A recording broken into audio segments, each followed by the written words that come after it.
Well, guys, I made it through the night safe. And I woke up, lo and behold, I'm at a farm animal sanctuary. It looks like we're in the clear. Let's go check it out.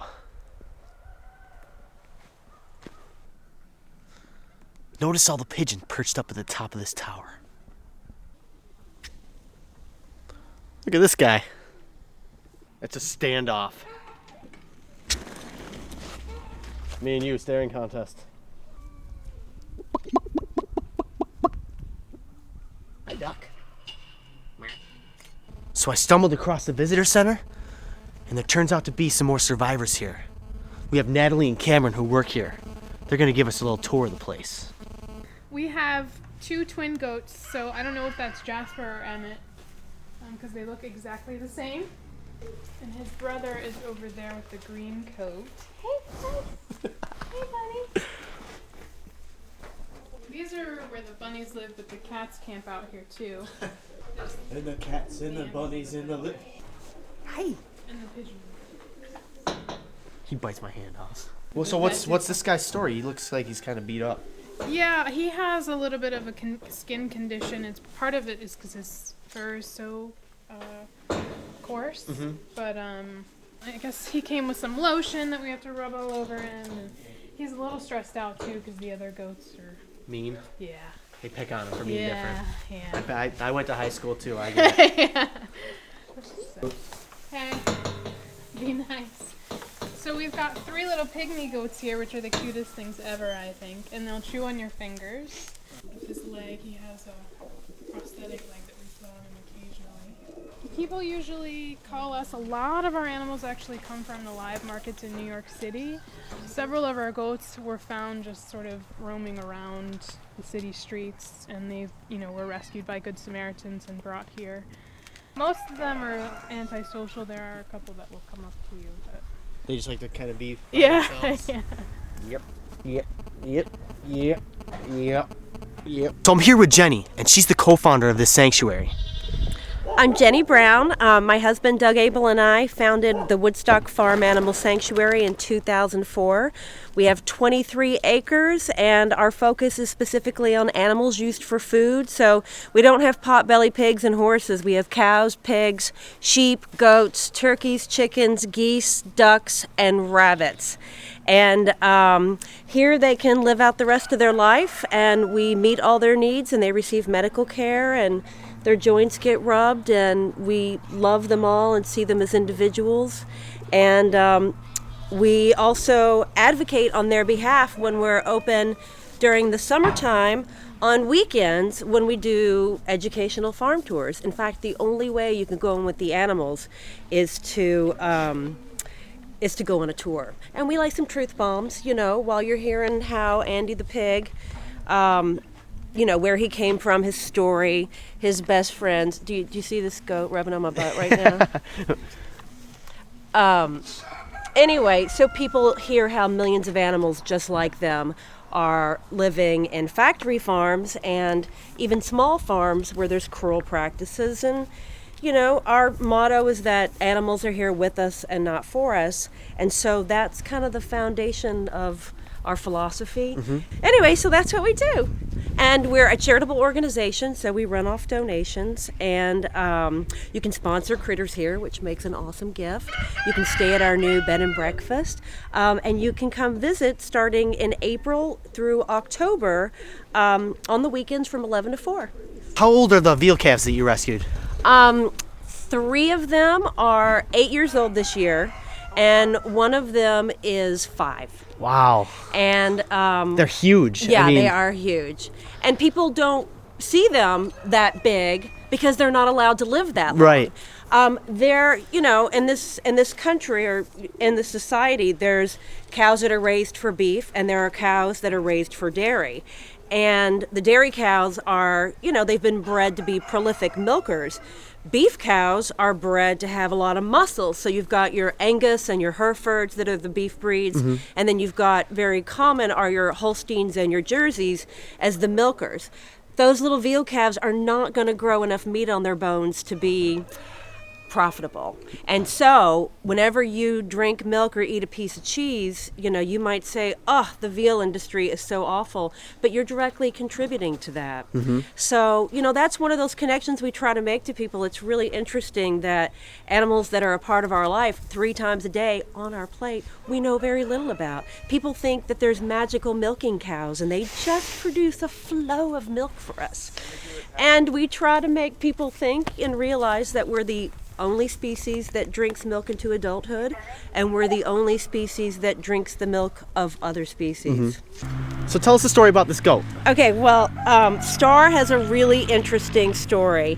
He likes to rub his neck on the bars of his gate, so that's why he's kind of naked back there. But Star's story is really interesting. He came via the actor Judd Hirsch, who had actually taken him from a farm where the guy said he's not going to make good meat because he's a hermaphrodite. And I don't think that's the proper term. I think there's something that's more PC than that word. Intersexed. Somebody posted that on Facebook. So an intersexed goat who his companions had died. He was the only goat living at this farm. Judd Hirsch has a place somewhere upstate in New York. I think south of here, though, closer to the city. Anyway, we didn't know it was Judd Hirsch, but we heard about this lonely goat. And when we have room, we try to help with situations like that and maybe try to adopt them out. But Star's situation was special, and he couldn't be with other goats because he was putting out so much testosterone. Nobody could be with him. He just fought with everybody and turned everybody on, too, and was sort of constantly in heat. That's terrible. What a terrible situation to be in. I know. So he went to Cornell, and he had both his gonads and his uterus removed. And now he can be out here and get along with everybody and isn't miserable. I mean, he was constantly frustrated, let's say. That makes sense. Yes. That's a good word for it. So... Now, how much are you at full capacity right now? Or are you trying to expand? No, we are at full capacity Okay. right now. And of course we'd love to expand and open up a little bit in the woods and I don't know, maybe get a second location would be wonderful. So who do we have here? This is Mike Stura. He's been hanging around the farm for about 2 years. He's like unpaid staff, and he does our animal transportation, and he does things like goes out and gets a tattoo of his first time here. Okay, so it's been, going on to you. And those important dates in his life. And he's got this going on right here. Awesome. And he calls himself the fattest vegan in the world, but he's not. Good. It's fun. It's fun to see people learn stuff. I'm always surprised how many people don't really know anything. Yeah. And for a long time I followed Jenny and Doug and them on their tours when they were giving them, and I'm watching them.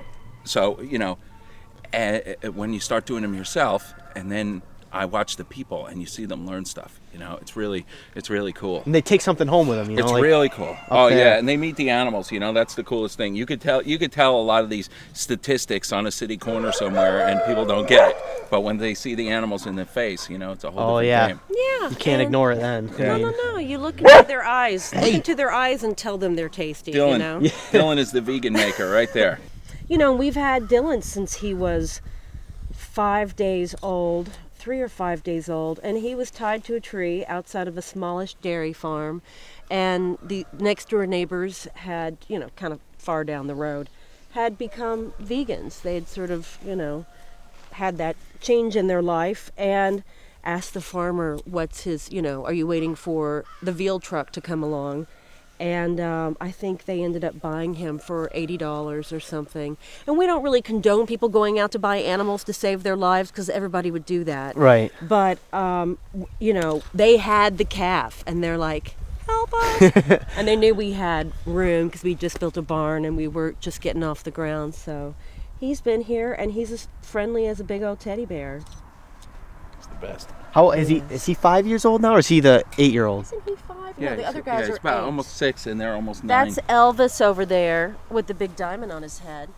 That's Ralphie in the other running shed. You should see him run. He runs like a giant puppy. He jumps. He twists in the air. Wow, It's that's incredible. crazy. But he's a veal calf, and our society's dairy consumption leads to the slaughter of, hundreds of thousands of these guys, millions of these guys, I would imagine, every year. And their lives are miserable. And a lot of people know it. They know the issues of veal, but they don't make the connection with dairy. Yeah. Piginality. That is me, Ambi, and she's a very lovey. You get a cat in one hand and a pig in another. This is great. Previously feral kitty who became really, really sweet and personable. Hey, do you want me to give you a belly rub? Oh yeah. Yes. Thank you very much. He's like, how old is he? He's like giant. 4.5 years old or so. Yeah. I mean, he's like in the prime of his life. If he were to stand up, you'd see he's built Warm different. too. I mean, I might want to cuddle up with this guy for Oh the yeah. night. He's talking. He's got happy talk. You got I got some kitty loving. This is, I'm like in heaven right now. Yeah. Hey babe, how you doing? Hi. What's your favorite part about living here at the Woodstock Farm Animal Sanctuary? No. Oh. You try to eat the microphone. This is the guest house for the Woodstock Farm Animal Sanctuary. If you want to hang out with the animals, you get to stay here. For more information, check out their website. And we shot a video here last night. If you want to check that out, click here on the link. I'll see you guys later.